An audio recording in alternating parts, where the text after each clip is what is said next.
हम ये जानते हुए भी कि ये जीवन एक जलती लकड़ी है जो जलते जलते पीछे आएगी।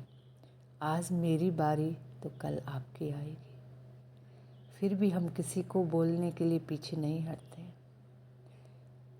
वो बुढ़ी हो गई है, वो जवान है, वो काली है, वो गोरी है, ये तो चंद दिनों का लेमिनेशन है जो समय के साथ हट जाएगा। बस कर्मों का खेल है जो लौट के हमारे पास आएगा।